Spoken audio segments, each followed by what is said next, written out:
केजरीवाल जी, आपका नाम आपने दिया क्या नाम? हाँ, एक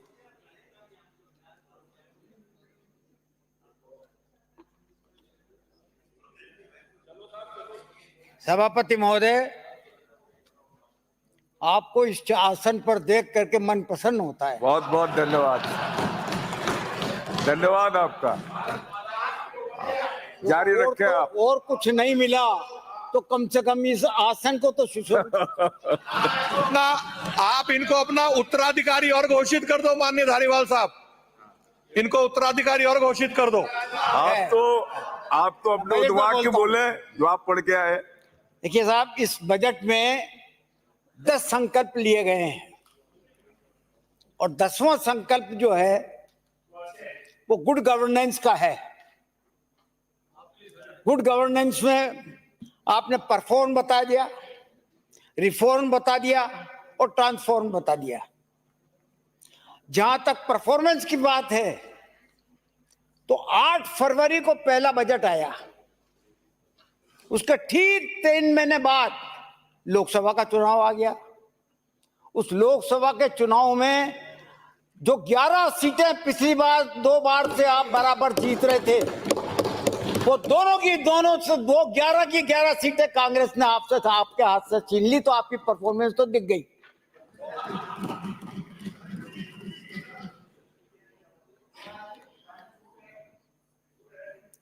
तो मोदी की गारंटी वो भी हवा हो गई और आपका बजट भी हवा हो गया। एक मंत्री तो ऐसा है कि जो अपनी खराब परफॉर्मेंस के वजह से यहां आना ही बंद कर दिया। वो बराबर में बैठते थे आपके। महाराष्ट्र में हमारे प्रधानमंत्री जी ने 17 रैलियां ली और 17 रैलियों में से 14 सीटों पर कांग्रेस विजय हुई। राजस्थान में 8 जगह पहुंचे और 8 में से सिर्फ 3 सीट ले पाए, बाकी 5 सीट कांग्रेस की आ गई। तो ये आपकी रही परफॉर्मेंस। रैली करवा करके जगह जगह आपका। शरद पवार, महाराष्ट्र का बजट है वो। बल्कि शरद पवार जी ने तो ये कहा कि प्रधानमंत्री जी कृपया महाराष्ट्र के विधानसभा के चुनाव में भी पधारना ताकि हम आसानी से जीत जाए। आप तो राजस्थान पे आ जाओ साहब, टुकड़ा साफ हो जाए। आप तो राजस्थान पे बना रहे।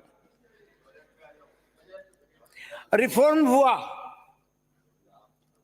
अब रिफॉर्म में चीफ सेक्रेटरी साहब वो जगह जगह जाकर के हाजिरी रजिस्टर चेक करते हैं और मोबाइल से फाइल के फोटो खींचते हैं। नतीजा कुछ नहीं निकला।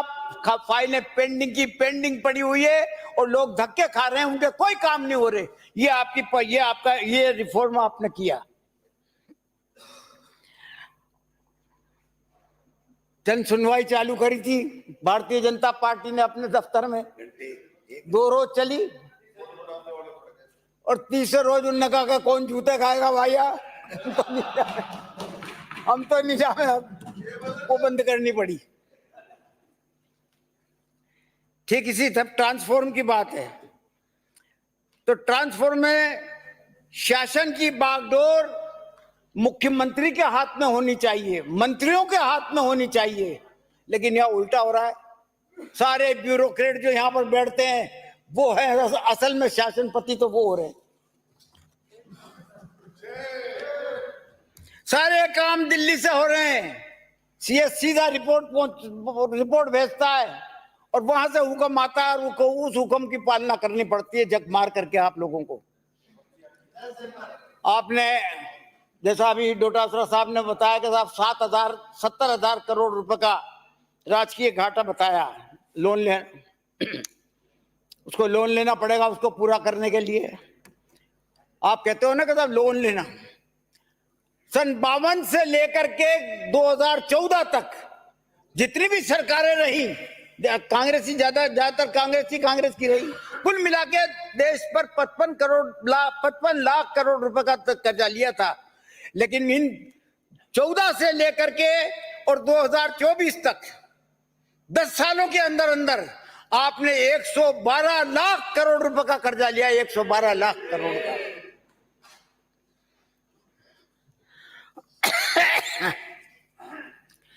चुनाव के दौरान प्रधानमंत्री जी और गृह मंत्री जी ने एनडीटीवी को इंटरव्यू दिया था। देखो मैं बिल्कुल ठीक हूं, आपकी बड़ी मेहरबानी है, और आपको देख करके तो वैसे ही प्रसन्नता आ जाती है, मजा आ जाता है। ऐसा खूबसूरत चेहरा कहाँ देखने को मिलता है।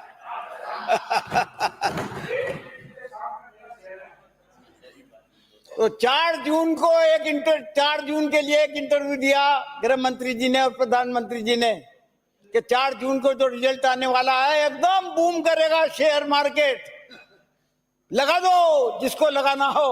लोगों ने लगा दिए और लोग बाग 30 लाख करोड़ रुपए के नीचे आ गए, 30 लाख करोड़ रुपए।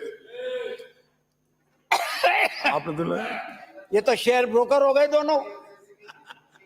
ये शेयर ब्रोकर होकर के और जनता को लूट लिया, धोखा दे दिया जनता को।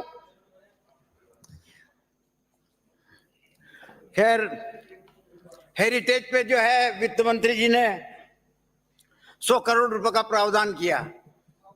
आदरणीय मुख्य वित्त मंत्री जी, मैं आपसे निवेदन करना चाहता हूं, मैंने 15 साल इस डिपार्टमेंट में जो है वो काम किया है।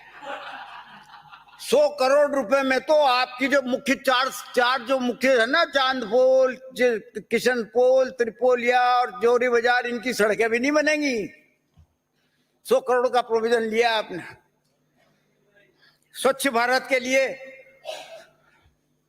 608 करोड़ रुपए का प्रोविजन रखा। 608 करोड़ रुपए में आप 12,300 घरेलू शौचालय बनाने के लिए आपने लिखा है, जबकि हमने पिछले साल 1324 करोड़ रुपए के 40,000 घरेलू शौचालय बनाने के लिए प्रोविजन किया था।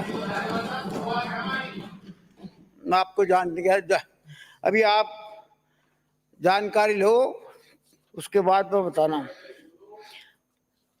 आपने वित्त मंत्री जी, आपने पंचायतों की आय और नगर पालिकाओं की आय किस प्रकार से बढ़ सकती है उसके बाबत आपने बजट में कोई प्रोविजन नहीं किया, जो कि सबसे गंभीर बात है।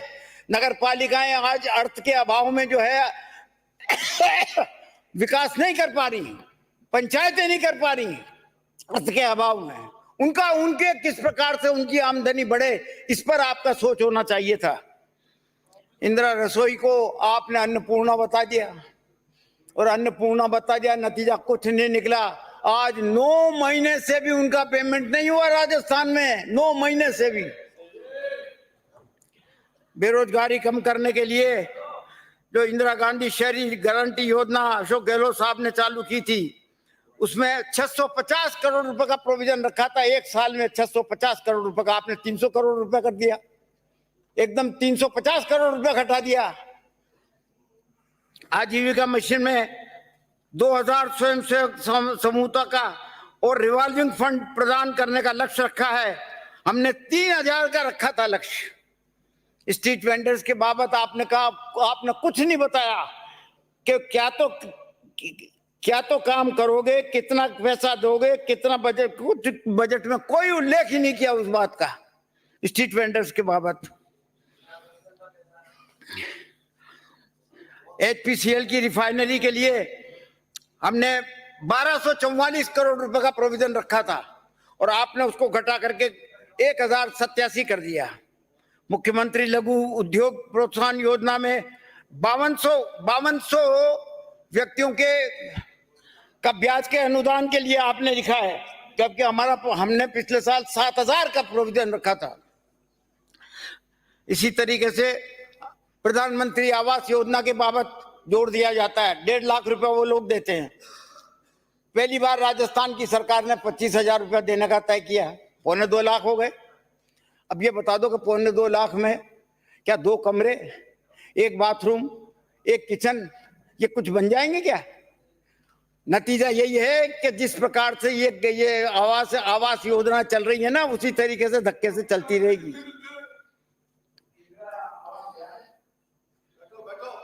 इंदिरा आवास याद है कितना मिलता था? है? इंदिरा आवास में कितना मिलता था? प्रधानमंत्री आवास की बात कर रहा हूं। इंदिरा आवास में कितना मिलता था? वो मुझे याद नहीं, तो छोड़ो।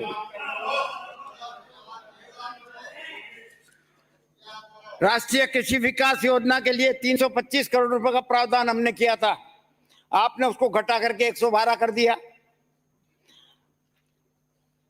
2020 में हमने एमएसपी पे कानून बनाया, उस कानून को केंद्र सरकार ने आज तक मंजूरी नहीं दी, आज तक मंजूरी नहीं दी। कौन जिम्मेदार है इसका? 700 किसान मर चुके, कुछ तो दया करो भाई किसानों के ऊपर थी।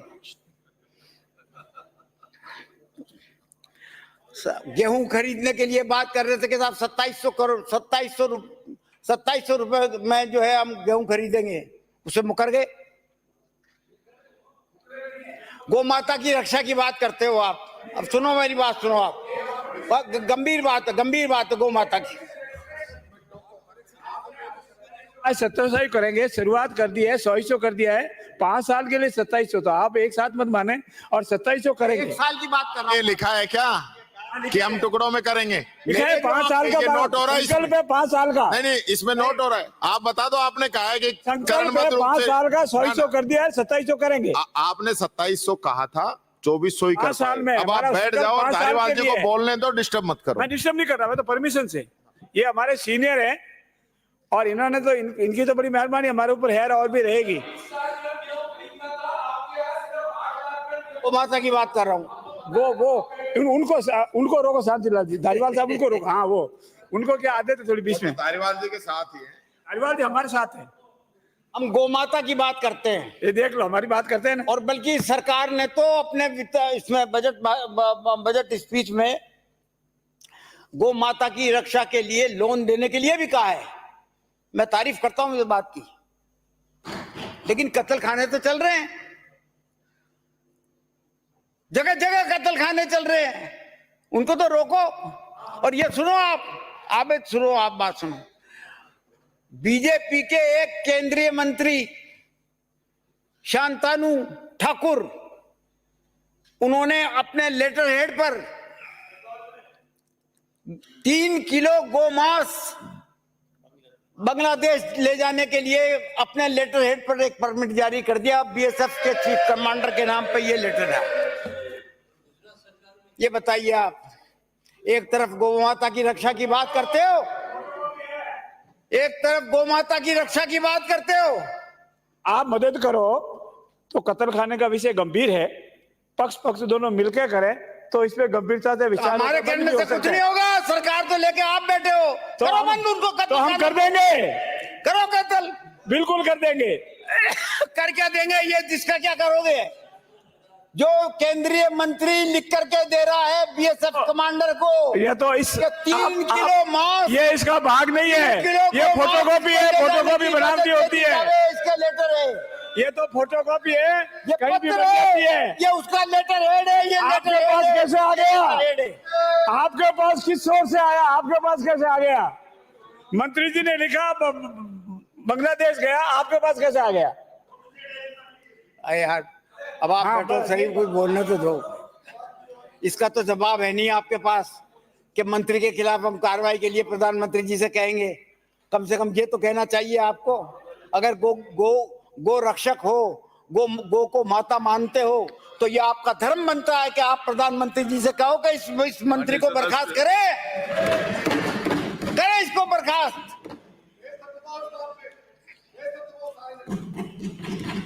गोविंद देव जी का मंदिर हमने 100 करोड़ रुपए पिछली सरकार में जो रखे थे और उसकी डीपीआर तैयार कर दी थी। सारे नक्शे बन गए थे, सब कुछ बन गए थे कि 100 करोड़ रुपए में हम इसका सौंदर्यीकरण करेंगे और कॉरिडोर बनाएंगे वहां पर। उसको गायब कर दिया। गायब क्यों कर दिया? ये किसका दबाव है? कौन वहां पर जो है दुकानदारों पर जो है दबाव डाल करके खाली करवा रहे हैं? कौन करवा रहा है? अपने स्थान पे बैठे। सरकार में बैठे हुए लोग इस सरकार का उस तरीके से फायदा उठाना चाहते हैं। कायदे से तो रिलीजियस पर्यटन को बढ़ाने के लिए हमें डिग्गी कल्याण जी, सालासर जी, रामदेवरा जी, इनको जो है डेवलप करना चाहिए।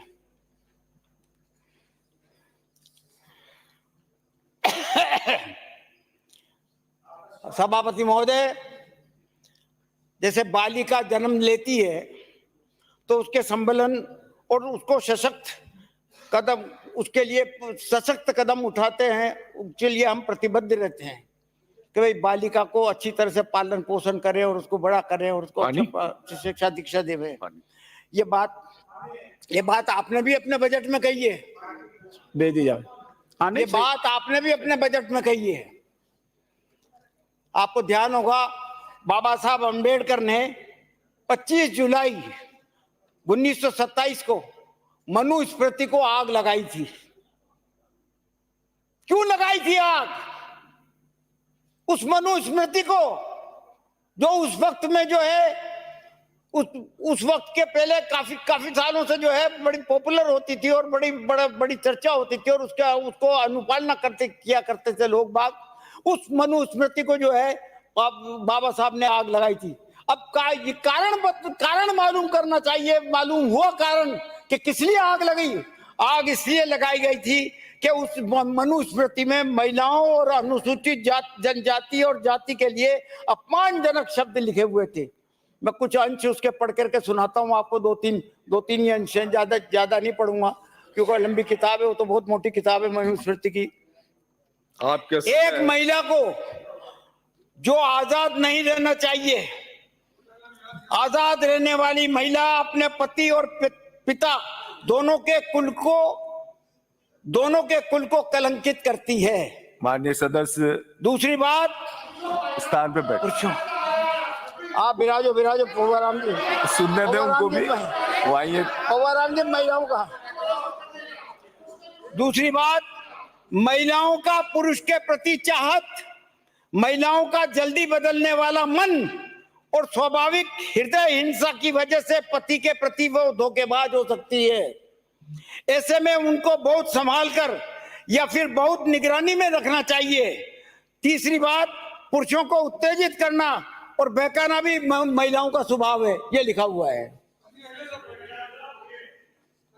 उस महिला से विवाह नहीं किया जावे जिसके बाल कम हो, और ऐसी महिला जो नीची जाति की हो उससे विवाह नहीं किया जावे। ये है उस मनुस्मृति में।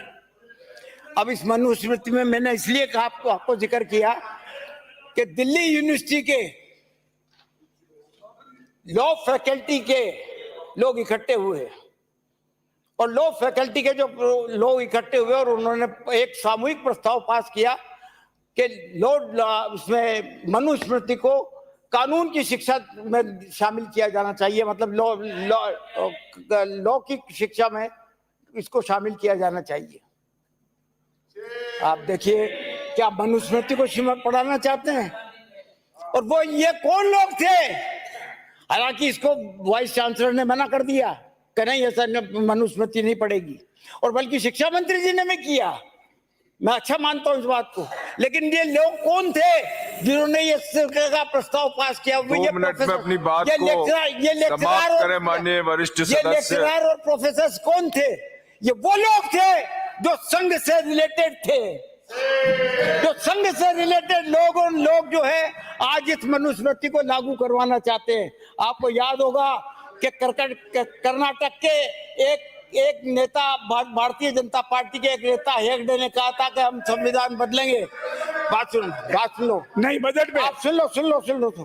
आप बजट में बोलो, गलत बात है। संविधान बदलेंगे, जो इस सदन का हिस्सा नहीं है उसके बारे में गलत नहीं बोल सकते आप। देश में कि संविधान नहीं, जो इस सदन का हिस्सा नहीं है उसको नहीं बोल सकते। मत करो मंत्री जी, जिससे मत करिए प्लीज। उससे सारी जने आग लग गई थी उससे एक बार कहने से। ये जो शुरुआत है कि मनुस्मृति को हम लाके पढ़ाई में पढ़ाएंगे, क्या समझे? ये वो शुरुआत है। ये कहीं ऐसा नहीं हो कि जैसे संविधान की आग ने जो है आपको जो सरकार को जो है वो को बहुमत नहीं लेने दिया। आप निपट जाओगे इससे, चुपड़ा साफ हो जाएगा। ब्राजे माननीय सदस्य, ब्राजे। मैं ये निवेदन करना चाहता हूँ आखिर में कि मनुस्मृति को अगर शिक्षा के सिलेबस में शामिल कर लिया गया, आप समाप्त करें साहब। तो मैं निश्चित तौर पर कहता हूँ कि इस देश में आग लग जाएगी इस देश में।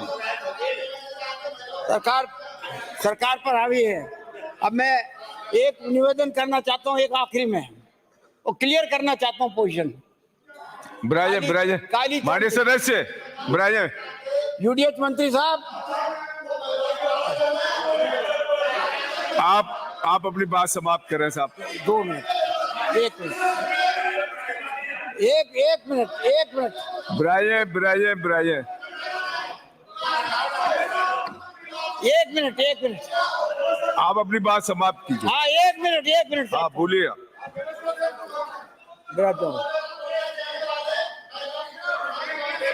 बैठिए कालीचरण जी का एक कॉल अटेंशन मोशन था। बैठिए आप बैठिए।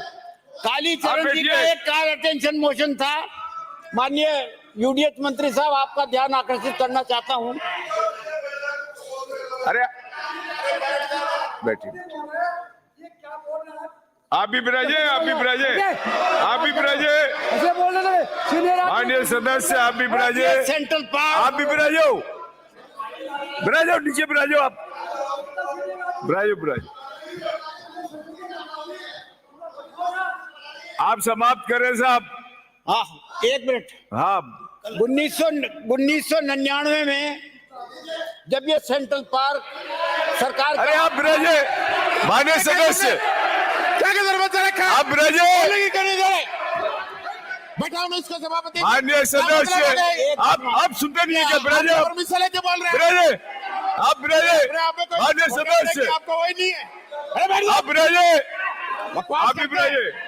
आप बोलिए साहब, समाप्त करें आप। सभापति जी को समझाइए क्या जरूरत रखा है आप। अरे जाओ ना, एक आप बिराजिए। पिताजी से बड़ी उम्र के आदमी बोल रहे हैं। नीचे बैठो आप, बैठो। सन 1900 आप भी बिराजे साहब, बिराजे प्लीज। आप बोलने दे साहब एक बार। सन 1999 में ये सेंट्रल पार्क सरकार के कब्जे में आया, क्योंकि सुप्रीम कोर्ट से जयपुर महाराजा है वो हार गए। सुप्रीम कोर्ट ने हरा दिया उनको। हमने कब्जा कर लिया इस पे। जब हमने कब्जा किया, यूडीएच मंत्री साहब, मैं आपका ध्यान आकर्षित कर रहा हूं, आप जरा थोड़ा सा करेक्ट हो जाओ उससे, जो आपने जवाब दिया उससे। जब हमने इस पे कब्जा किया तो वहां पर पोलो भी चल रही था, तो पोलो का गेम भी चल रहा था और गोल्फ भी चल रहा था। अब उस खेल को हम छीन तो सकते नहीं थे, लेकिन हमने मीटिंग करके बाकायदा ये फैसला कर दिया। वो जेडीए वालों को, उनको गोल्फ वालों को भी बुलाया और पोलो वालों को भी बुलाया, और बुला करके उनसे सहमति ले ली इस बात की कि साहब ये सारी जमीन जो है वो जेडीए की रहेगी, और पोलो क्लब भी जो है जेडीए पोलो क्लब के नाम से चलेगा, और गोल्फ क्लब भी जो है जो जयपुर जेडीए गोल्फ क्लब के नाम से चलेगा, और इसका सेक्रेटरी जो है वो प्रेसिडेंट रहेगा, यूडीएच सेक्रेटरी जो है इसका प्रेसिडेंट रहेगा, और जेडीसी जो है वो इसका सेक्रेटरी रहेगा। ये बात सही है। आपने कहा कि साहब एमओयू नहीं किया एमओयू, लेकिन समझौता हो गया था बाकायदा, और समझौते पे दस्तखत है, फाइलों पे सब पे दस्तखत है, जिसपे गोल्फ क्लब वालों के भी दस्तखत है और पोलो क्लब वालों के भी दस्तखत है और अफसरों के भी सबके दस्तखत है।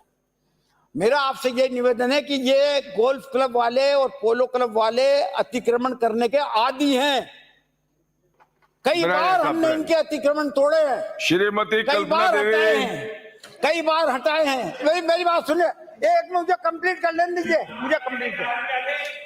कई बार इनके हमने अतिक्रमण हटाए हैं, और आज आपने घोषणा करी है, इन्होंने कहा है कि साहब वहां पर यूडीएच मंत्री, यूडीएच के जितने भी अफसर थे वो सब मेंबर बन गए। बात सही है, इसकी जांच करवाइए। जांच के लिए आपने कही दिया, बिल्कुल जांच करवाइए। अब बात सुन लो, आप मेरी आखिरी बात सुन लो, मेरी सुन लो। जांच करवा लेना आप, और करवाना भी चाहिए, लेकिन कुछ नहीं बिगाड़ पाओगे आप उन दोनों का, ना गोल्फ क्लब का बिगाड़ पाओगे, बिराइए का जो आप कुछ कह रहे हैं मंत्री महोदय।